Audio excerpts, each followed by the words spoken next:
lugar donde apoyarse.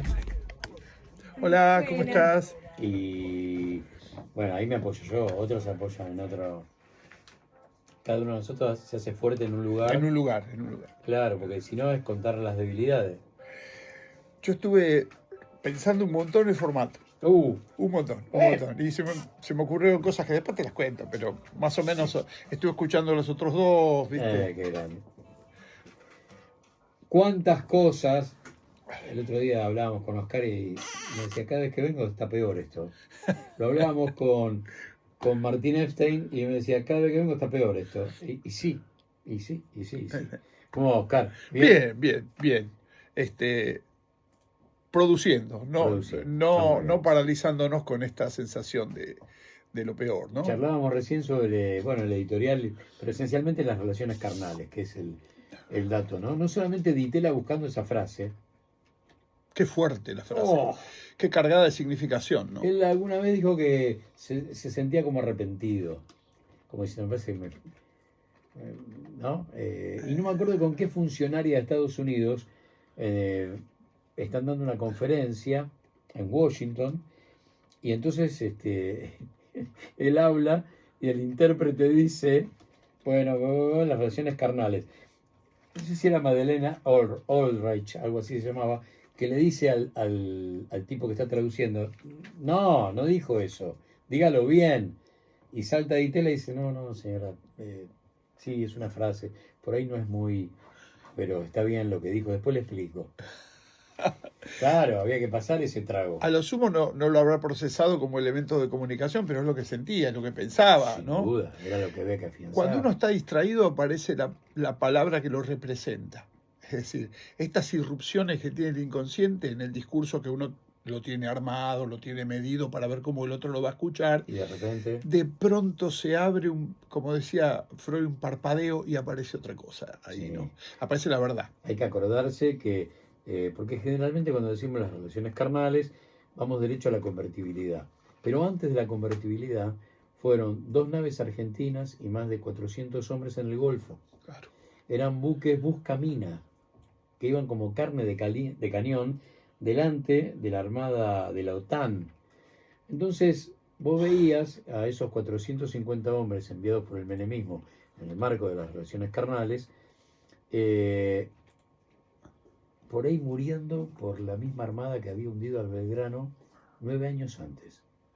Sí, que la relación carnal ahí implica también un pensamiento de la sexualidad como sometimiento. Porque no cabe duda quién sometía a quién. En estas cuestiones y este ejemplo que está dando sí. lo muestra claramente. Sí. Vayan ustedes, ¿no? Sí. Vayan ustedes adelante. Sí, y bueno, ahí había en esa postura una suerte de orgullo que se parece mucho a lo que hemos escuchado a Macri, hoy a Milei, volvemos al mundo. Hay una cadena, cuando la Argentina va a mandar esas naves, que la da el ministro de Relaciones Exteriores, que no era otro que Domingo Felipe Cavallo, que después fue ministro de Economía. Y lo que está diciendo es algo así como, no podemos mirar para otro lado porque el mundo y la paz nos pertenecen. Y a veces uno cuando repasa eso dice, ¿esto pasó? ¿Es cierto? ¿Cómo termina esa historia? 4 o 5 meses después, bueno, lo aplastan a la resistencia iraquí y la Argentina participa del desfile de la victoria en la Quinta Avenida de Nueva York, junto con Inglaterra, con la Armada de los Estados Unidos, que 9 años antes habían hundido al Belgrano. Luego decís, qué horror. Es demasiado fuerte. Es demasiado fuerte. ¿Me permitís la asociación libre? Claro, la asociación libre. Cuando vos me contabas esto, me acuerdo de leer los libros de Manuel Gálvez, en la época que, describía la época del rosismo, y la entrada de una bandera extranjera por primera vez a Buenos Aires de la mano de Justo José de Urquiza y sus mercenarios brasileños atrás después de haber derrocado a Uribe. Sí. ¿No? Actos de cipallismo que desgraciadamente abundan en nuestra historia. Gálvez cuenta, para graficar lo que fue el golpe a Irigoyen, el golpe de Uriburu, lo pone en boca de una mujer de la oligarquía y dice, Al final Uriburu era infinitamente más, ¿cómo sería? Más importante, más grande que San Martín. ¿No? ¿Por qué? San Martín echó españoles. Qué tremendo. Y Uriburu echó a la chusma radical. A la chusma radical. Bueno, de esa división que nos habita y Sí. de esa cuestión estamos ahora ocupándonos, ¿no? Claro. Pero yo voy a tomar algo que Vamos. me propusiste la Sí, semana señor. pasada. Antes quisiera decir alguna cuestión. Estuve pensando mucho digamos, ¿qué aportaría, en qué enriquecería la mirada de un psicoanalista Ujú. en todas estas situaciones? Porque no es que hay alguien en el diván solamente, ¿no? Porque el psicoanálisis no es solamente clínica. El discurso analítico no es solamente una operatividad para curar a alguien, es una manera de lectura de la realidad, ¿no es cierto? Que aporta muchísimas cuestiones, el advenimiento del inconsciente, la sexualidad infantil, el pansexualismo freudiano, muchas veces poco entendido por los propios psicoanalistas, es decir, pero aporta muchas maneras de mirar. Esto que decía que el hombre no siempre busca su propio bienestar, es decir, y entonces en el punto de que no es solamente clínica, sino que es una mirada de la realidad, sí creo yo que hay bastantes cuestiones para aportar, ¿no? Por ejemplo, ayer estaba escuchando tu charla con Lubertino. Sí. Y esto empieza a contestar tu pregunta de la semana pasada, que fue, ¿por qué hay gente que prefiere morir a ser pobre? Que me dejaste pensando toda la semana. Sí. Gustavo, Eso lo trabajamos mucho en la pandemia. Exactamente. Porque los tipos pedían, rompan la cuarentena, no quiero ser pobre. Esto tiene que volver, la guita tiene que volver. Y vos decís, pero podés morir. Y no había respuesta. Me dicen, no me importa. Qué estupidez, nadie va a morir. Negaban la posibilidad de la muerte.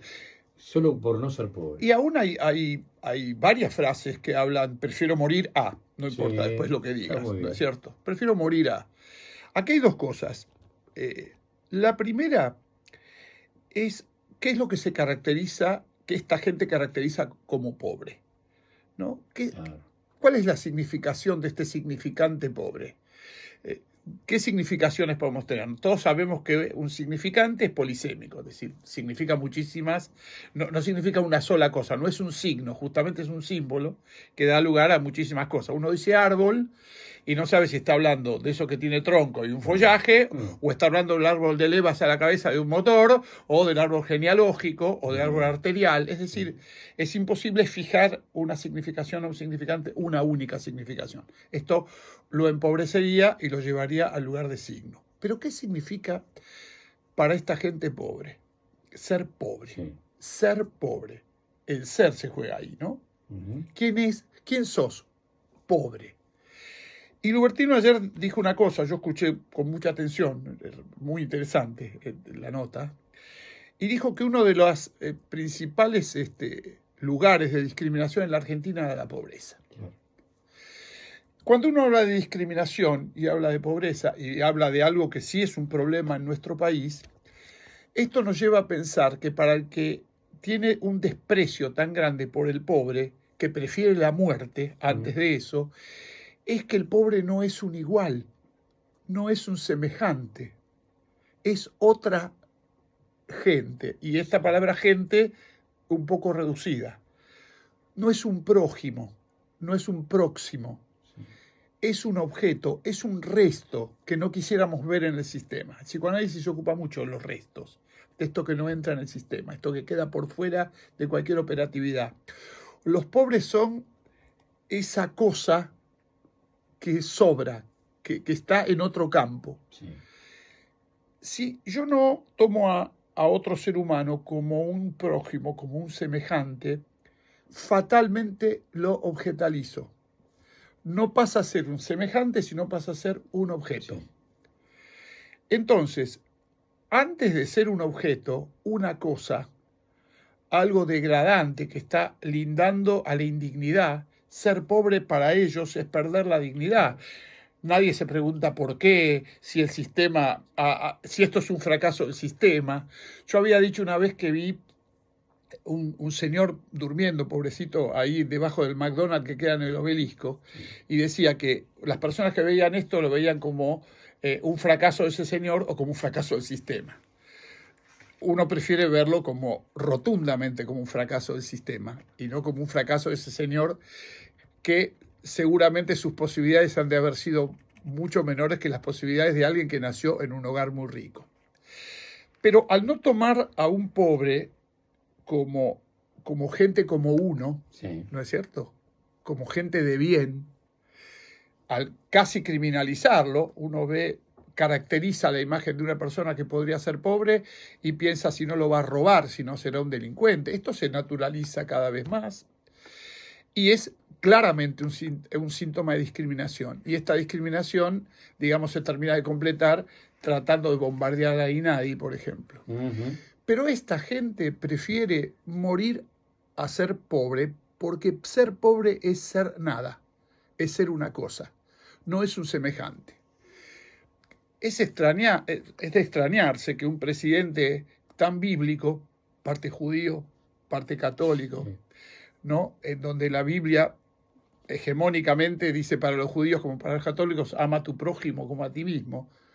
Los pobres no son prójimos, no son próximos, no son de la misma estirpe, Uh-huh. son un resto que sobra en esta sociedad.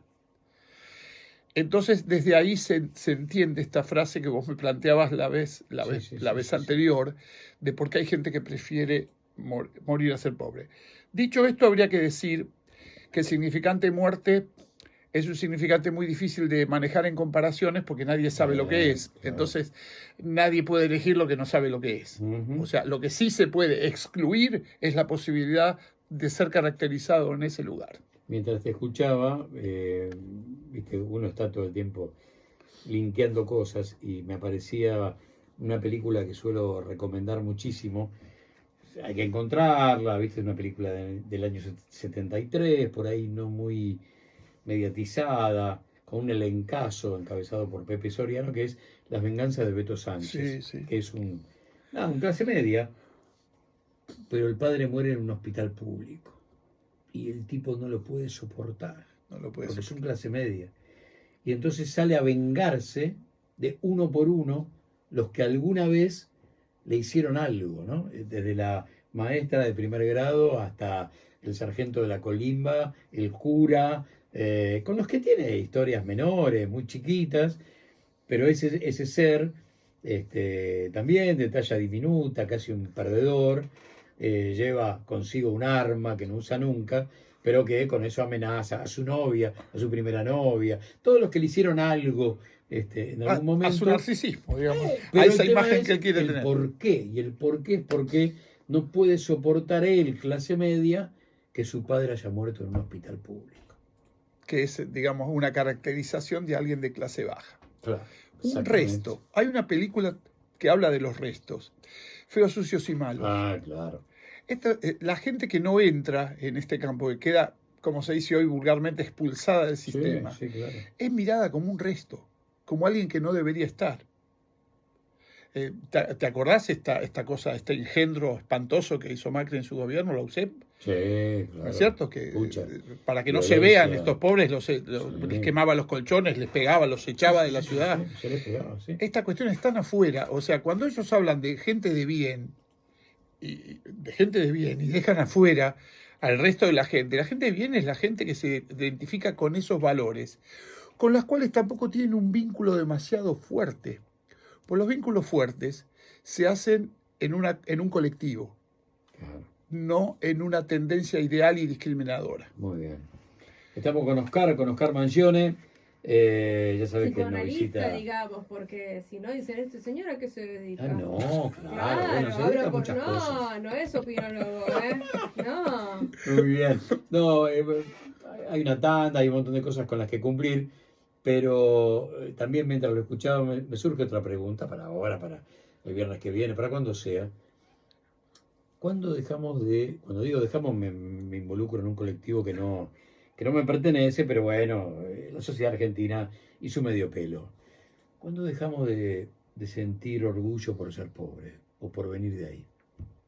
Porque hay un momento donde todos todos, nosotros, nuestra generación, crecido sobre la base de, y entonces vino el abuelo y la cultura del trabajo, y los domingos poníase ser pobre era y venimos de ahí y la peleamos, y de repente apareció como una amnesia colectiva sobre esos pasados, y vos hablás con algún amigo, pero me siento testigo incómodo Totalmente. ¿qué pasa?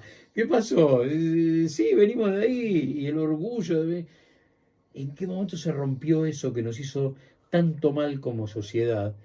Y por ahí tiene que ver el neoliberalismo como fábrica de subjetividad, de individualismo, de lo que sea, y es un fenómeno de los últimos 50 años en Argentina.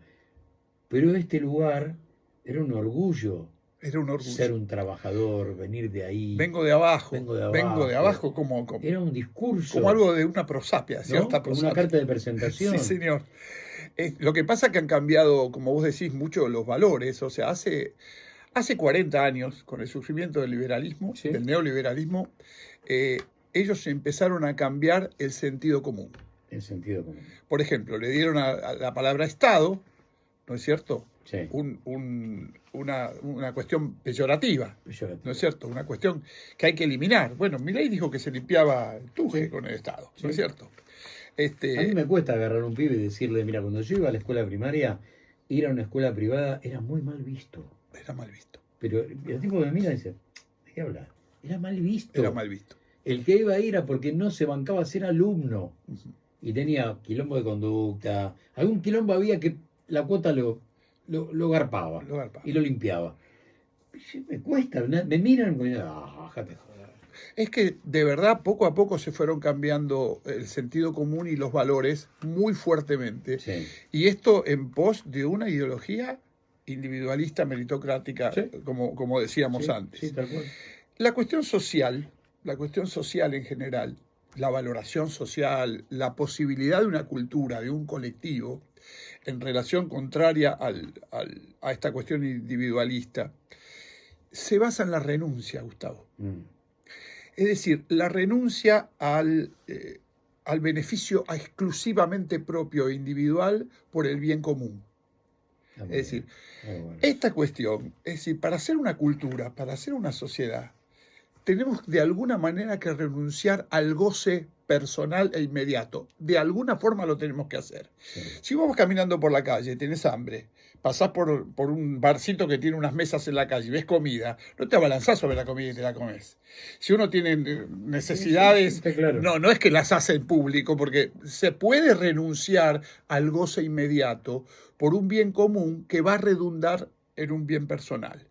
Esto es la base, no solamente del Estado, que la primera vez hablábamos de Rousseau, sí, sino la base de una convivencia social. Si no se sostiene la renuncia a gozar, no puede haber convivencia. Y la fantasía de que el individuo solo crece es desconocer absolutamente, porque el campo humano es con el otro.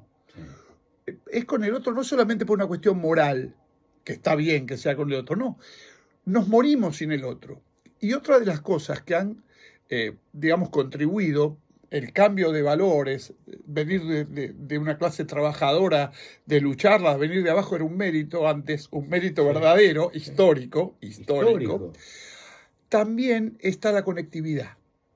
La conectividad social que hace que muchas veces por medio de los teléfonos celulares, de las computadoras y todo, podamos realizar operaciones sociales valiosas, de mercado inclusive, sin que los cuerpos estén cerca, sin el trato, sin la mirada, sin la cotidianidad, sin las sonrisas, sin el contacto real, sí, empieza a empobrecer y a tener la fantasía de que uno puede vivir solo. Ahí me hiciste acordar una película de George Clooney, que el tipo, el laburo de él en una gran empresa, que tiene puntos en todo el territorio de Estados Unidos, su laburo es echar gente. Sí, qué bueno. ¿No? Y un día aparece una compañera de laburo que viene, bueno, la tipa es web. No, esto es mail. No. ¿Sabes cómo se le dice a un tipo que te quedaste sin laburo? Es así, ¿eh? Cara a cara. y llorando con él y abrazándolo. La tipa no lo entiende hasta que el primer suicidio le hace ver a la tipa, che, mirá, me parece que era otra cosa. Era otra cosa. Es un abrazo. Nuestro laburo es un desastre.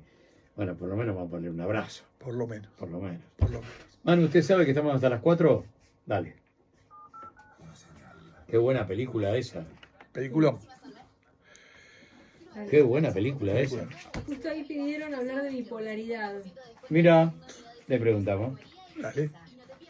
Sí, la mina viene con todo. Muy bien esa actriz, que la tengo de 1000 películas, pero no sé cómo se Sí, no llama. me acuerdo. tampoco. La rompe. La rompe, la rompe, la rompe. O sea, tómatela. Ustedes son todos antiguos. Son una manga de bobo. Esto es así, un mail. Sí, sí, sí. Y al primer mail que la mina tira, el tipo le dice, yo me voy a matar o algo así. Lo tiene ahí. Hay una reunión, no me acuerdo cómo es la historia. Porque en una reunión donde no le dice que lo va a echar, pero dice, si usted me echa, yo me mato, qué sé yo. Y le manda el mail y el tipo se mata. Y el otro le dice, no, nuestra laburo es otra cosa. Es otra cosa. Nuestra laburo es mirarnos. Yo lo tengo que decir al tío, tengo que tener los huevos, decirle a usted, ¿Sabe la cantidad de peleas que entre parejas que hay por cuestiones del chat? Eso soy yo. Sí. Ahí viene el PNT. Lo que menos esperaba, escúchame cantar un tango. Sentate, Pauli. Yo que no sé si es más chica, por eso. En el emblemático edificio de Unión y Benevolencia se inauguró Mansión Tango en Teniente General Juan Domingo Perón 1362, un despliegue artístico de nivel internacional con las voces de Oscar Mangione y Paulina Moreno. La orquesta dirigida por Erika Di Salvo y puedes disfrutar de las funciones de lunes a domingos. A las 20:30 horas cena, a las 22 horas show, 23:15 finaliza. Reservas al 11 6102 0667 11 6102 0667 @Mansión Tango es el Instagram y hay promociones especiales para público nacional. Disculpa que te interrumpí, pero justo estaba por darme aire.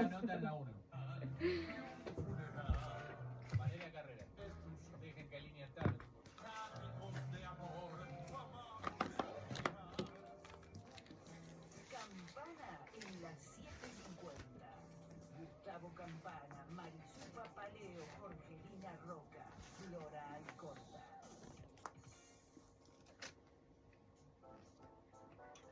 te cuento uno de los grandes motivos de la nota que viene ahora.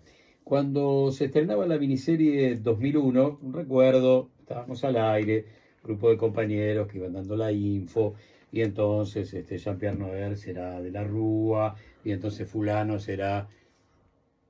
Y pregunto, perdón, pero ¿quién va a ser del Fondo Monetario Internacional? ¿Quién le va a poner cara al poder real? No figura. ¿Y quién le va a poner cara a, no sé, al menemismo? Porque el 2001 no es otra cosa más que la liquidación de una década donde el menemismo... Sí. No, nadie.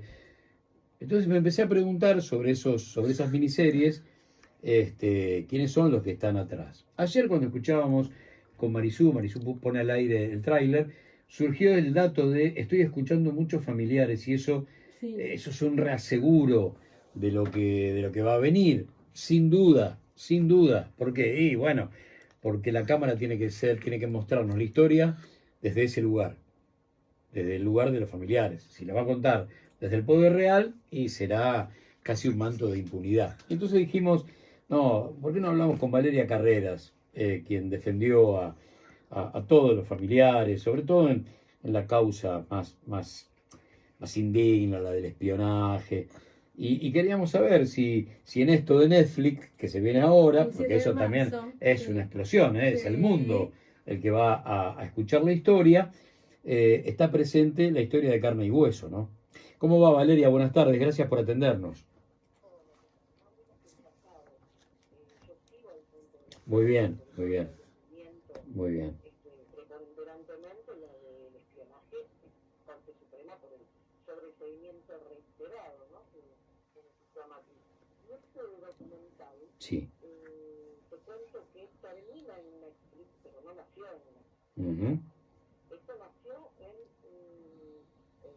un concurso que se hizo entre documentalistas, artistas y demás, que ganaron hacer ese documental y después quedó archivado, silenciado, tal vez